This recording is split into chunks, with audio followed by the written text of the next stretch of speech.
Assalamualaikum warahmatullahi wabarakatuh. Selamat pagi, selamat pagi.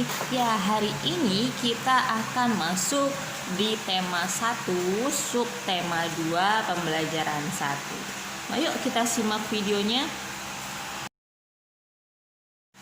Ya, silakan kalian buka halaman 62 dan 63. Di situ terdapat bacaan bahwa ternyata hewan di Asia Tenggara itu beragam ya. Beberapa hewan ini dimanfaatkan sebagai simbol negara dan ada juga bahkan sebagai hewan peliharaan. Di situ dilihat ada gajah putih yang dianggap suci oleh beberapa negara. Kemudian ada ikan tuna. Nah, ikan tuna itu adalah salah satu hasil dari negara kita ya, karena kita dikaruniai luas lautan yang lebih besar ya. Ini banyak dicari sekali. Kemudian ada burung takur dahan. Nah, ini adalah hewan yang dilindungi oleh negara. Dia hidup di Malaysia. Selain hewan-hewan tadi, masih banyak loh hewan-hewan khas Asia lainnya. Nah, kita lihat di situ ada beberapa gambar hewan-hewan Asia ya. Apakah kalian tahu bagaimana cara mereka berkembang biak? Setiap hewan itu memiliki kemampuan untuk berkembang biak. Untuk apa? Tujuannya adalah untuk melestarikan keturunannya atau melestarikan jenisnya. Nah, perkembangbiakan hewan ini ada tiga macam, yaitu yang pertama dengan cara bertelur atau disebut dengan ovipar, kemudian dengan cara melahirkan itu atau disebut vivipar, dan yang terakhir adalah ovovivipar atau dengan cara bertelur sekaligus melahirkan. Wah, apa jadinya ya kalau hewan itu tidak dapat berkembang biak? Kita tahu bahwa hewan-hewan itu sangat bermanfaat dalam kehidupan sehari-hari bagi umat manusia. Apalagi di kondisi geografis di Asia Tenggara, hewan ini memiliki manfaat dalam kehidupan sehari-hari. Ada yang sebagai konsumsi, ada sebagai hewan ternak, bahkan yang dijual ke dalam negeri dan ada yang sampai ke luar negeri. Hal ini juga bisa disebut sebagai kegiatan ekonomi. Lalu, bagaimana sih kegiatan ekonomi di kawasan Asia Tenggara? Yuk kita cari tahu. Sekarang coba kalian buka halaman 67 sampai dengan 70. Di situ ada potensi ekonomi negara-negara anggota ASEAN. Ada dari Brunei Darussalam yang memanfaatkan sumber daya alamnya yang berupa minyak bumi dan gas alam. Kemudian ada Filipina, dia memanfaatkan di bidang pertanian, karena Filipina ini menjadi salah satu negara di dunia yang dapat membangun dan mengembangkan pertaniannya dengan baik.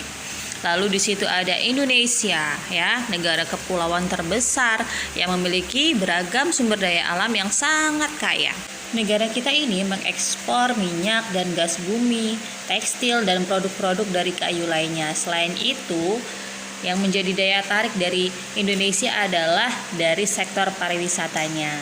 Lalu kemudian ada negara Kamboja. Nah, di Kamboja ini mengalir Sungai Mekong, ya, merupakan daerah yang sangat subur. Mata pencahariannya adalah pertanian. Lalu ada lagi Laos ya, ini tetangganya dari Kamboja. Dia juga dilewati oleh aliran Sungai Mekong. Sama seperti di Kamboja, kegiatan pertanian ini banyak dilakukan di sepanjang aliran sungai ini karena daerahnya yang subur ya. Selanjutnya adalah Malaysia. Nah, kegiatan ekonomi utama penduduk Malaysia ini adalah di bidang pertanian, pertambangan, dan perindustrian. Perdagangan internasional merupakan salah satu kegiatan ekonomi Malaysia yang mengalami pertumbuhan tercepat. Kemudian ada lagi Myanmar. Nah, mata pencaharian utama penduduk Myanmar ini adalah pertanian, perkebunan, dan pertambangan. Dan Myanmar ini merupakan salah satu negara penghasil padi terbesar di Asia Tenggara loh. Kemudian Singapura. Nah, Singapura ini merupakan negara paling maju di kawasan ASEAN. Karena apa? Karena Singapura ini menjadi negara transit yang teramai se-Asia.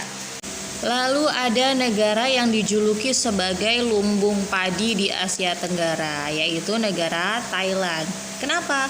Karena Thailand ini merupakan negara yang dengan hasil pertaniannya terbesar ya. Selain itu ada perkebunan, kehutanan, pertambangan, dan industri juga yang merupakan kegiatan ekonomi penduduk Thailand.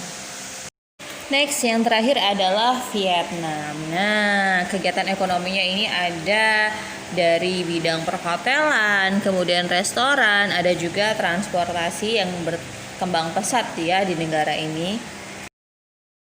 Pada subtema 1, kalian sudah memilih 2 negara ASEAN yang dibandingkan dari sisi kehidupan sosial budayanya. Nah, sekarang 2 negara tersebut kalian bandingkan lagi dari sisi kehidupan ekonominya.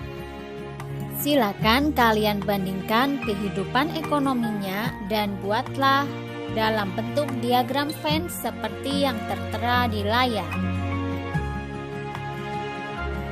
Anak-anak hebat, guru akan membacakan sebuah teks laporan. Tugas kalian adalah menuliskan ide pokok dari paragraf 1 dan paragraf 2. Simak baik-baik ya. Bebek. Bebek adalah unggas yang hidup di darat tetapi menyukai perairan. Penduduk Indonesia banyak memanfaatkan daging dan telur bebek untuk kebutuhan sehari-hari. Paragraf 2. Bulu bebek tidak pernah basah meskipun ia berenang dan menyelam. Hal itu karena bulunya memiliki kelenjar minyak. Lapisan minyak berguna untuk membuat suhu tubuh bebek tetap hangat di malam hari. Anak-anak hebat, hari ini kita telah belajar tentang perkembangbiakan generatif hewan, kemudian tentang kehidupan ekonomi negara-negara Asia Tenggara, dan menemukan ide pokok paragraf dari teks laporan yang didengar. Alhamdulillah, pembelajaran hari ini telah selesai. Sampai jumpa besok. Wassalamualaikum warahmatullahi wabarakatuh.